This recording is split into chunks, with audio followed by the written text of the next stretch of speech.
Graças a Deus. E eu quero falar com vocês sobre como está o nosso rosto interior. Que estranho, né? Falar rosto interior. Quem tem um rosto interior? Eu, isso mesmo. Todos nós temos um rosto interior. E hoje nós vamos ver como está o nosso rosto interior.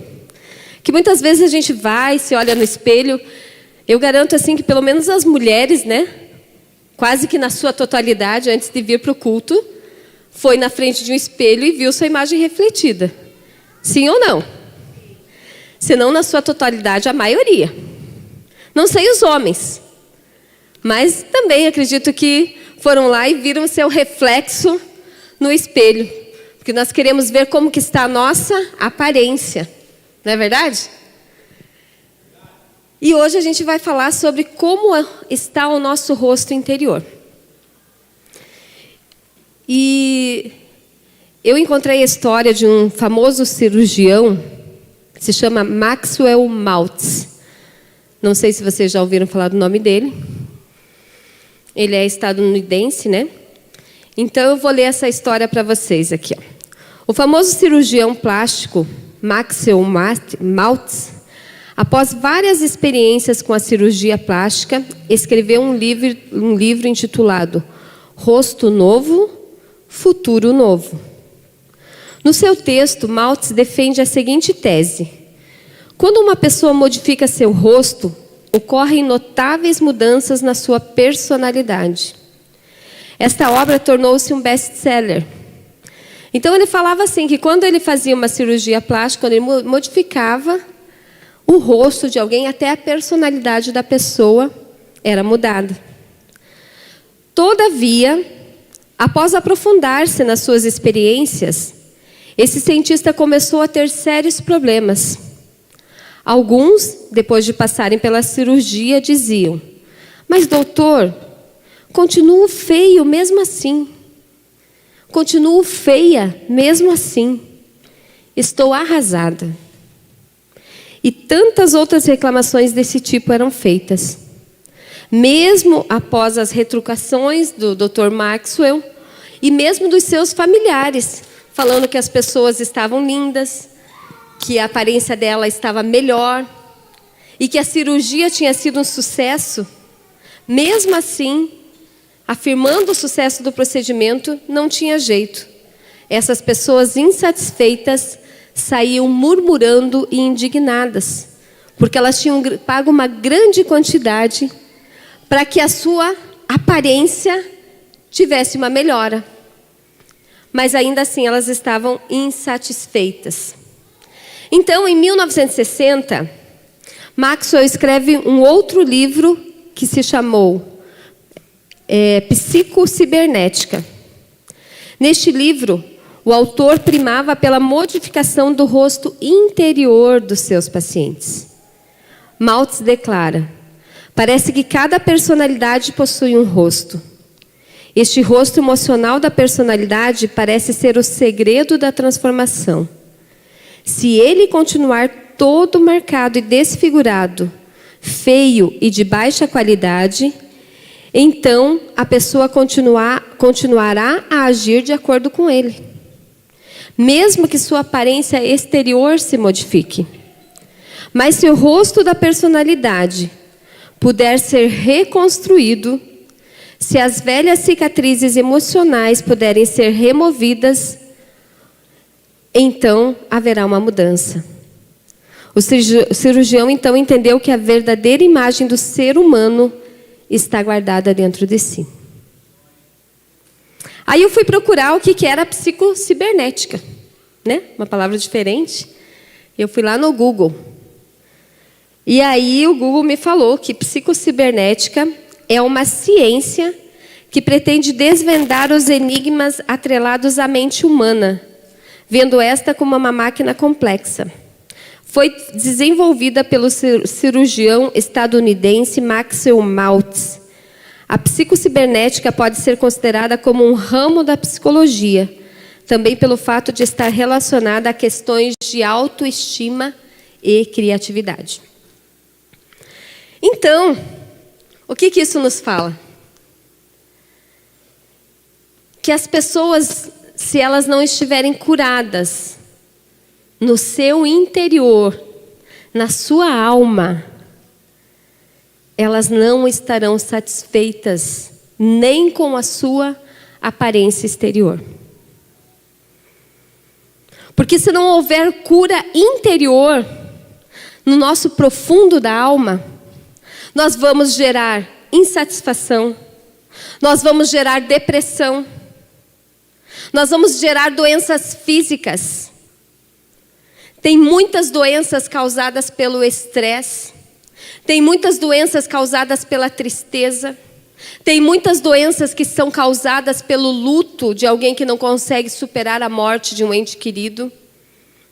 Tem muitas tristezas ligadas à alma, de decepções. Às vezes a pessoa se decepciona com ela mesma, se decepciona com outro ser humano, com relacionamentos, com filhos. E aí isto tudo é refletido em nós. Tudo isso reflete no nosso comportamento. Tudo isso reflete na nossa personalidade. E às vezes, não sei se já aconteceu com você, que as pessoas falam, nossa, como você está bonita hoje. E você não está se achando nada bonito. O teu interior está completamente em cacos. Por quê?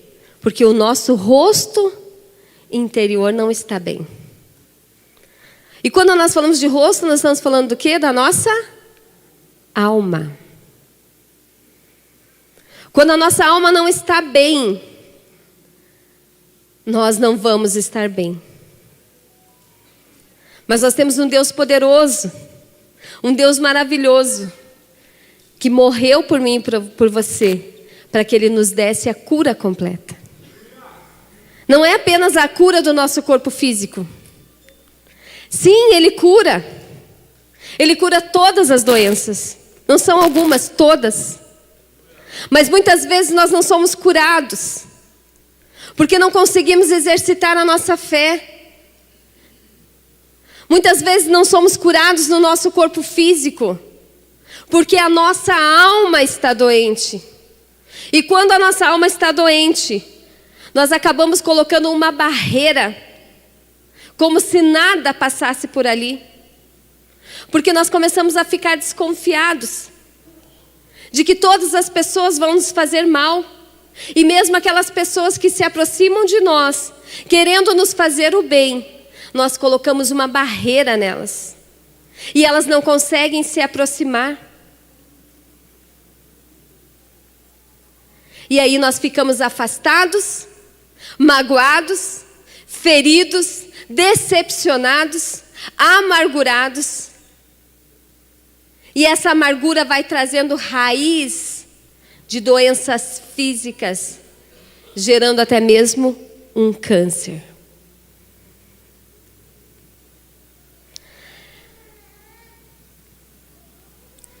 Eu peguei uma definição aqui de cura interior, que Fábio Damasceno fala, e ele fala assim: cura interior faz parte da nossa santificação.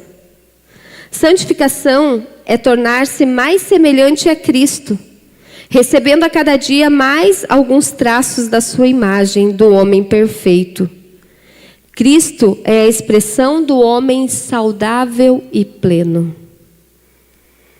Então, quando nós não recebemos a cura interior, nós não somos transformados à imagem e semelhança de Cristo.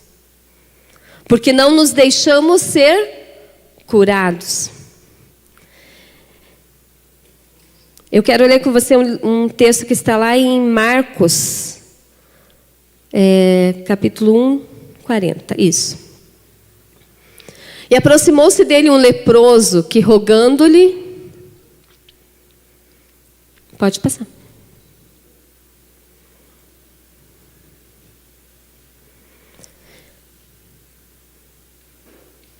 E pondo-se de joelhos diante dele, ele dizia: se queres, bem podes limpar-me. E Jesus, movido de grande compaixão, estendeu a mão e tocou-o e disse-lhe: quero ser limpo. E tendo ele dito isto, logo a lepra desapareceu e ficou limpo. E advertindo-o severamente, logo o despediu. E disse-lhe: olha, não digas nada a ninguém, porém vai, mostra-te ao sacerdote e oferece pela tua purificação o que Moisés determinou para lhe servir de testemunho. Mas tendo ele saído, começou a apregoar muitas coisas e a divulgar o que acontecera. De sorte que Jesus já não podia entrar publicamente na cidade. Mas conservava-se fora em lugares desertos e de todas as partes iam ter com ele. Então vinha uma multidão, atrás de Jesus, para que eles também fossem curados. Então, primeiro nós vamos falar sobre a fé. O que ele fala ali no versículo 40? Se queres, pode purificar-me. Ele tinha certeza que Jesus podia. Ele não duvidava disso. Jesus não estava entrando na cidade, ela estava passando ao redor da cidade, porque naquela época, quem era leproso, ele tinha que ficar o quê? Afastado. Ele não podia se aproximar, porque quando eles começavam a se aproximar de alguém, quando um leproso se aproximava de alguém, eles começavam a dizer: imundo, imundo, e cuspiam nele. Porque a lepra, ela contagiava. Então ela contaminava a outra pessoa e ela também ficaria contaminada e adquiriria a lepra. Então eles eram afastados.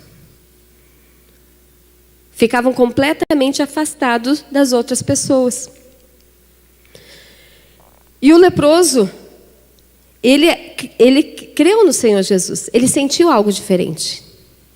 Ele sabia que Jesus era puro. Ele sentiu a presença. E ele sabia que Jesus tinha o poder de curá-lo.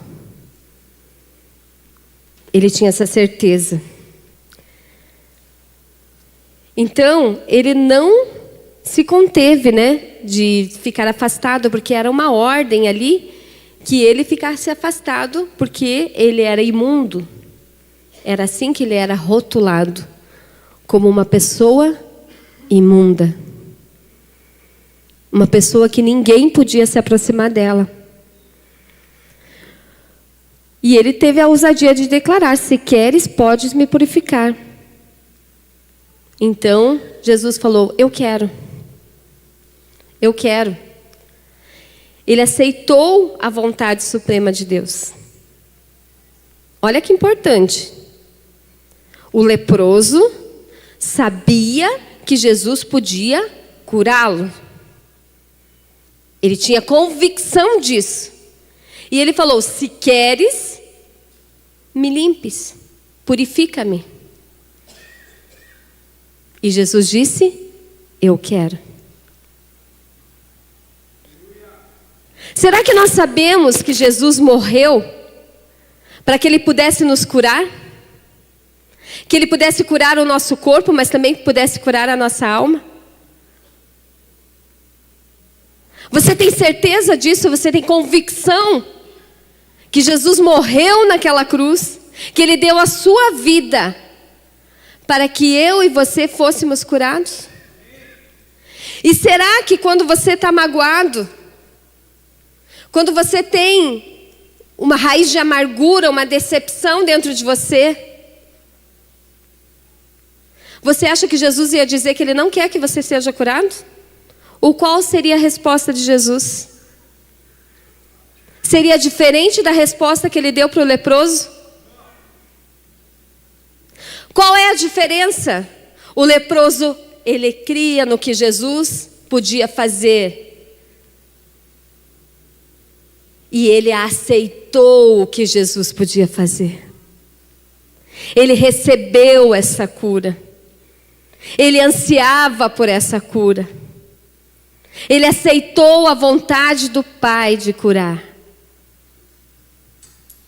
E o que nós temos proferido?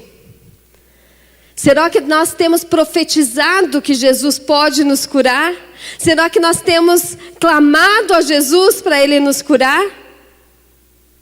Ou nós temos ficado amargurados, murmuradores, fechados num quarto com a nossa dor?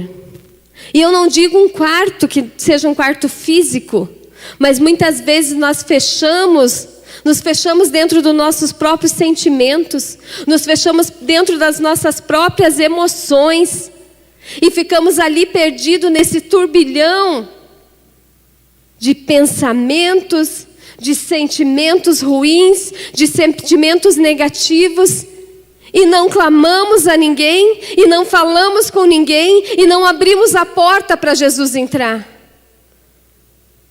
Mesmo sabendo que Ele pode nos curar. Mesmo sabendo que Ele quer nos curar. Não somente que Ele pode, mas a maior demonstração do que Ele quer é que Ele não pagou nada mais, nada menos do que a sua própria vida para que nós fôssemos curados.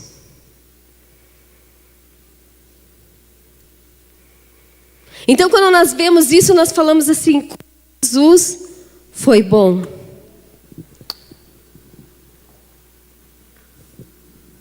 Como Jesus foi bom com aquele leproso.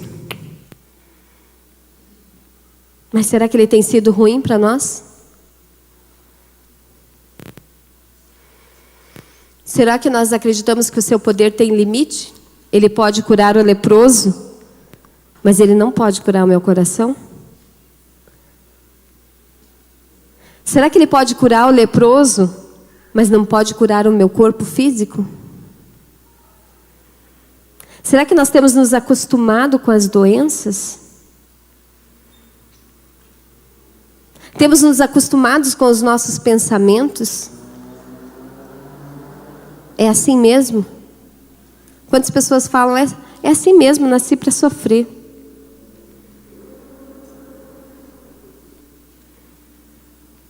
Sabe que no dia, para você ver como a amargura marca a vida das pessoas. E no dia que eu descobri que estava grávida, e nós fomos fazer a ecografia e descobrimos que era uma menina, uma pessoa da minha família, que não é convertida, né? Mas que passou por muitas tristezas e muitas amarguras na sua vida. E eu fui falar com alegria: estou grávida e é uma menina. E ela falou assim: mais uma para sofrer na vida. Por quê? Porque na mente desta pessoa, a mulher só nasceu para sofrer. Na mente dessa pessoa, só tem sofrimento nessa vida. Ela não consegue enxergar nada de bom. E naquela hora eu mirei. E eu falei: está repreendido em nome de Jesus, a minha filha vai ser muito feliz. Mas não fiquei com raiva dessa pessoa, porque eu consegui entender a dor dela. Fiquei com raiva sim na hora, porque parece que estava amaldiçoando a minha filha, que nem tinha nascido ainda. Mas essa não era a intenção dela. Ela estava exteriorizando a sua dor. E graças a Deus nós podemos conversar bastante.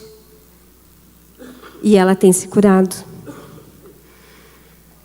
Mas para você ver como as decepções da vida, quando não são tratadas, nos tornam, distorcem, desformam. O nosso rosto fica deformado. O nosso rosto interior. E aí as pessoas fazem cada atrocidade quando esse rosto interior está deformado. Alguns entram no mundo dos vícios, outros se separam, buscam nos prazeres da vida alguma alegria que possa satisfazê-los. Outros se tornam rudes. Mas também já ouvi um testemunho maravilhoso essa semana ainda. Não vou citar nomes, mas vou falar de testemunhos. De uma pessoa que falou para nós: você não conheceu essa pessoa antes dela se converter. Você não sabe o quanto ela era ruim. Você conhece ela agora, e agora ela é maravilhosa.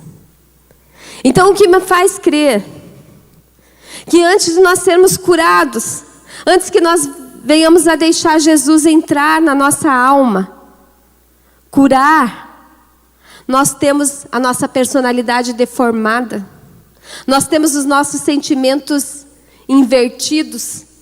Mas quando nós deixamos Jesus entrar, quando nós deixamos Ele fazer morada, quando nós deixamos Ele ajeitar a casa, jogar o lixo para fora, nós temos a nossa personalidade completamente transformada.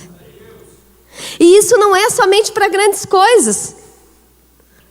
Eu estava comentando esses dias, não lembro com quem, alguém daqui da igreja, que eu falei assim: parece que eu sou boazinha, mas eu não sou, eu sou brava.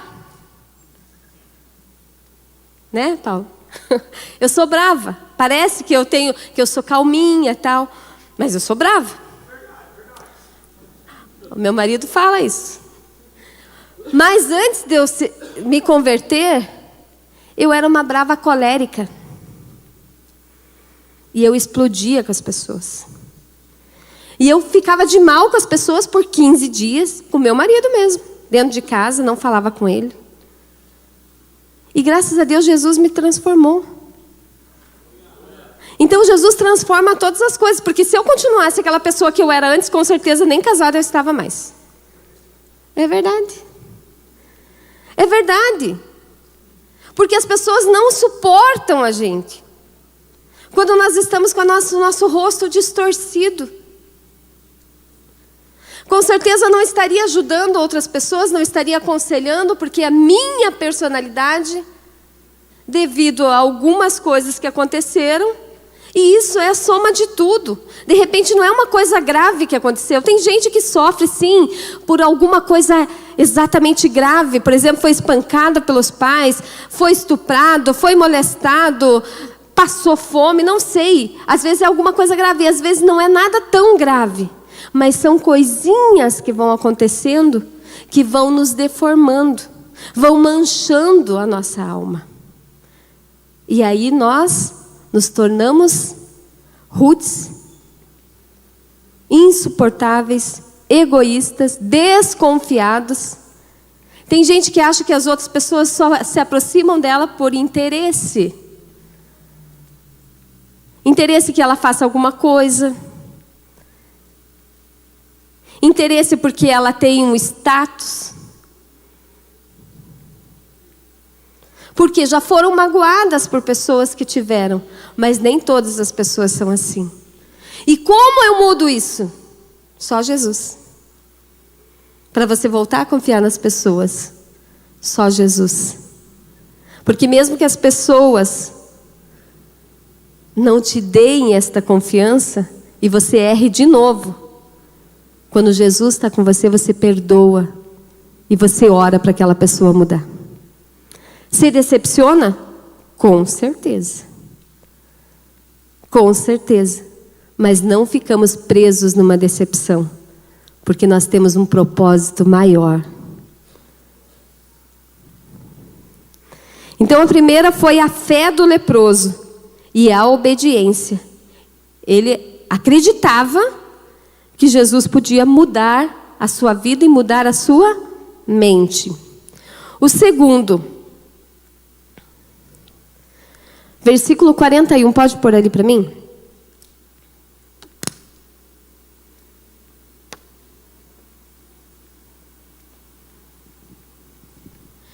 E Jesus, movido de grande compaixão, estendeu a mão e tocou e disse-lhe: quero ser limpo. Olha o que Jesus fez. Não, volta, pode voltar. O que o rapaz tinha? Podia tocar? Para Jesus curar ele, Jesus precisava tocar ele? Ou o poder dele estava no toque dele? Mas o que Jesus fez? Estendeu a sua mão. Você já pensou que Jesus estendeu a sua mão numa pessoa leprosa que as pessoas nem se aproximavam, não ficavam nem perto delas, mas Jesus estendeu a sua mão. Por que Jesus estendeu a sua mão? Você já pensou quanto tempo esse homem não tinha um toque? Um toque físico de alguém?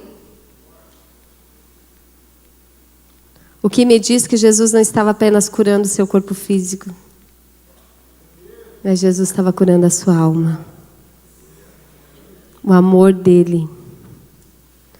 O amor dele não queria apenas curar a sua pele. Ele não queria apenas restaurar o seu corpo. Mas o amor dele queria abraçá-lo. Queria tocá-lo. Para dizer: você é importante. E ali Jesus curou também a sua alma. Quando a gente vê outros textos, a gente vê que Jesus acalmou a tempestade. Falou, né? Quando ele liberta ali a filha da mulher Cirofenícia, ele fala, a pessoa nem estava ali perto. Então Jesus tinha poder para curar sem que tocasse. Mas ele estendeu a sua mão. Ele podia somente dizer: seja limpo. E com certeza a pessoa seria. Mas ele quis fazer algo a mais. Esse foi o principal milagre. A cura da sua alma. Esse homem pôde ter alegria novamente. Como é bom, né? Quando você está precisando de um abraço e você recebe um abraço ali. Às vezes a pessoa nem sabe que você precisa de um abraço. Isso acontece muito no retiro. Isso acontece muito aqui na igreja. Às vezes nós estamos aqui, Deus fala assim: vai lá e dá um abraço em tal pessoa. Já aconteceu comigo. Às vezes estou passando pelo corredor, vou ver alguma coisa quando eu volto e vou dar um abraço. Já vi a Gabi me falar que Deus falou para ela dar um abraço na pessoa e ela foi e a pessoa falou: meu Deus, eu precisava tanto desse abraço. Já vi o pastor Júlio falar que ele teve que descer do altar e abraçar uma pessoa. E essa pessoa tinha falado com Deus. Tinha feito um acordo com Deus. Falou: Deus, eu vou na tua casa. Mas se eu não sentir o teu toque, se eu não sentir a tua presença, eu nunca mais volto. Ela falou isso quando ela saiu de casa. Porque ela estava tão magoada, tão vazia, que ela falou: será que está adiantando eu estar na casa de Deus? Parece que tudo está dando errado. E ali o que Deus demonstrou?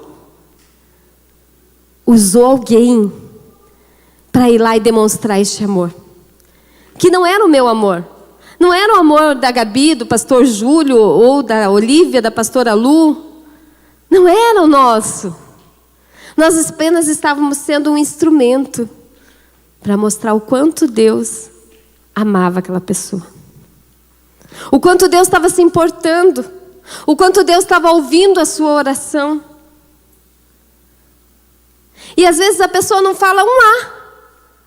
Só abraça. E você sente uma presença diferente. Porque o amor cura.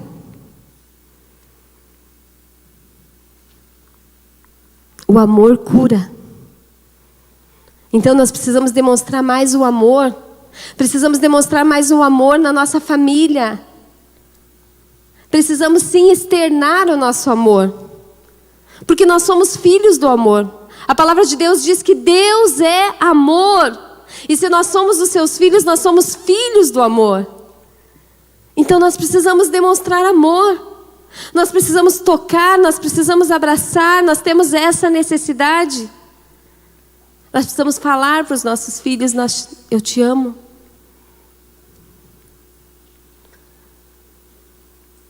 Nós precisamos abraçar. E quando Deus te mandar abraçar alguém, não tenha vergonha. Às vezes a gente se constrange, né? Mas com certeza Ele quer falar algo para essa pessoa. E você vai ser um instrumento na vida dela.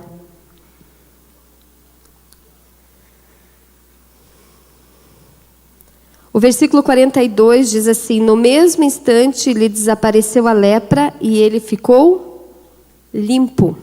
Limpo. Imediatamente ele ficou limpo. Então a cura vai acontecer na hora certa. Quando nós crermos, quando nós tivermos fé, quando nós obedecermos, a cura acontece. Mas se você quer ficar com a tua dor, não tem quem faça. Aquele leproso podia ver Jesus e sair correndo. Porque qual que era a ordem? Afaste-se das pessoas. E ele podia continuar sim com a sua lepra. Mas ele sabia que Jesus podia mudar. E quantas vezes Jesus quer entrar no teu coração, quer curar a tua alma, mas você não quer falar com ninguém. Talvez tenham pessoas aqui que estão querendo ir no retiro de cura e libertação há algum tempo, mas ficam com medo de expor a sua lepra.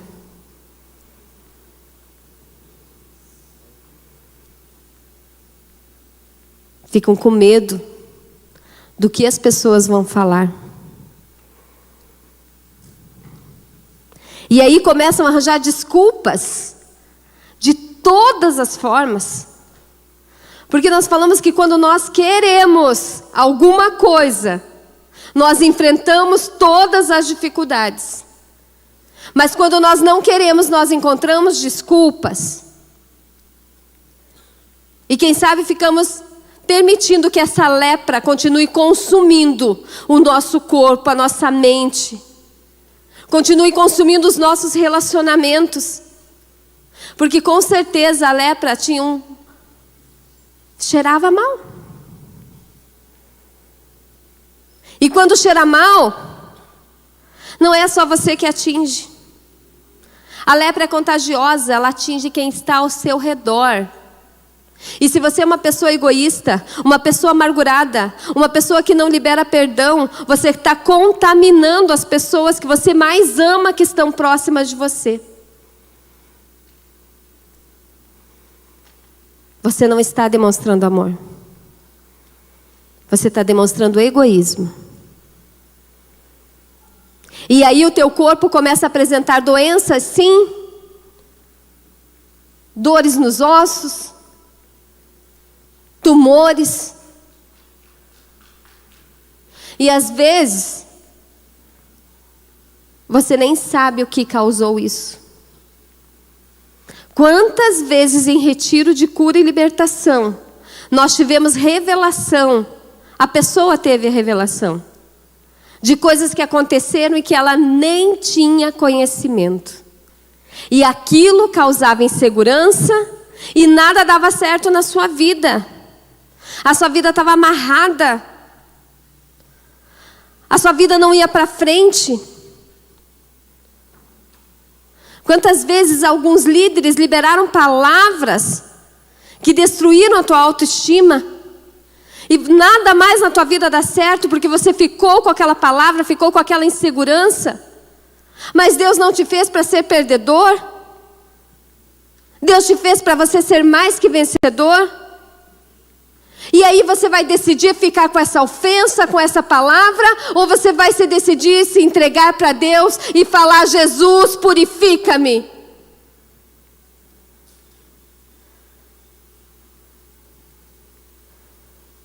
A escolha é só nossa. A escolha do que ia ser a vida do leproso era dele. E ele decidiu pelo bem. Ele decidiu que ele queria ser curado. Ele decidiu que ele queria ser livre. A obra de Deus nas nossas vidas não é pela metade. Pode ser que você tenha vindo por um motivo para a casa do Senhor. Assim como eu vim.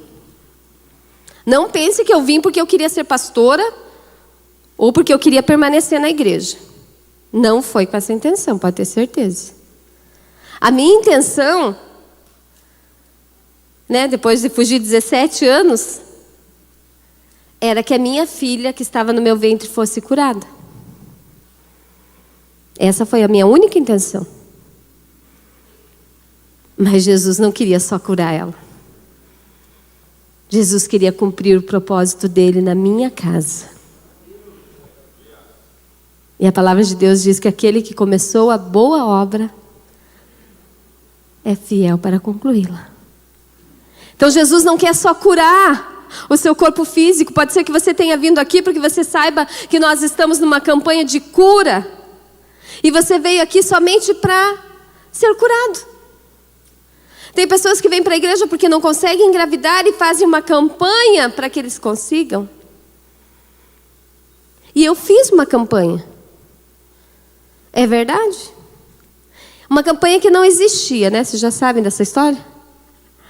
Não existia. A pastora Ingrid foi iluminada pelo Espírito Santo e falou assim, na minha igreja, quando eu falei assim, que o médico disse que a minha filha ia nascer com má formação por conta de uma varicela que eu tinha pego, ela falou, vá todo domingo na igreja que nós estamos fazendo uma campanha para as grávidas.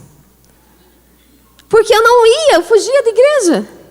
Então foi uma oportunidade para ela começar. E tinha grávida mesmo, lá devia ter uns 70 membros, 100 membros, e tinha mais 5, 6 grávidas.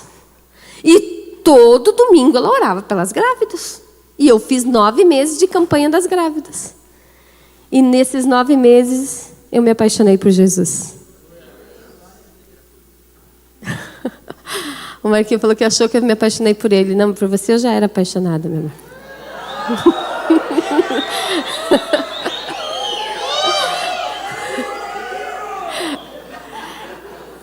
Então, gente. Então, eu me apaixonei por Jesus? Porque Ele não só curou a minha filha, mas Ele curou as minhas feridas, Ele curou meus traumas, Ele continua curando. Porque a cada dia nós nos aperfeiçoamos. Nós somos ofendidos todos os dias. Se nós deixarmos que aquela magoazinha comece a entrar, o nosso rosto começa a deformar novamente. Nós temos que viver com Jesus todos os dias. Nós temos que examinar o nosso coração todos os dias. Nós temos que ser livres todos os dias. E Ele é fiel e justo. Ele quer nos purificar. Então não fique nessa vida de amargura, nessa vida de depressão, nessa vida de achar que nada dá certo na sua vida. Você precisa de cura. E Deus é todo poderoso para te curar, para me curar, para te libertar, para me libertar. Basta que a gente queira. E no versículo 44, mais uma. Deixa eu só ver o horário aqui, gente. Tá cedo ainda. Pensei que já tinha falado muito, mas hoje tá bom o tempo. Jesus mandou o ex-leproso, né? Ele não era mais leproso, ele já estava limpo. E ele fala, vai, mostra-te para o sacerdote. Para que o sacerdote pudesse liberar ele, para que visse que ele estava curado. Pode passar. Próximo versículo. Próximo texto. E oferece, quer dizer, oferta pela tua purificação. Uma oferta quer dizer o quê? Gratidão. Gratidão. se apresenta diante do sacerdote, seja testemunho. E ele falou para um monte de gente. Será que a gente tem vergonha de falar? Tem gente que tem vergonha de dizer que vai na igreja de crente. Tem vergonha de falar que é crente. Tem vergonha de carregar a Bíblia. Hoje em dia é tudo no celular, né? Mas muitas vezes a pessoa está ali na tua frente, fala para você um monte que não dá certo a vida dela, que ela está magoada, que não sei o quê, e ela começa a sair, parece que é um esgoto da boca daquela pessoa, porque só vê coisas ruins. E você faz o quê? Se cala? Ou fala o que Jesus fez na tua vida? Você tem gratidão no teu coração? Para que você fale da obra maravilhosa que Jesus tem feito? Será que a gente faz ofertas de gratidão a Deus? Quando nós vemos os grandes homens da Bíblia, aonde eles estavam, eles levantavam um altar de adoração. E quantas vezes nós nos ofendemos por conta de ofertas? Às vezes recebemos e não sabemos ser gratos. Então, aonde está a nossa gratidão? Outra coisa, a obediência dele. Então, ele teve fé, teve gratidão e obedeceu. E deu o seu melhor para Deus.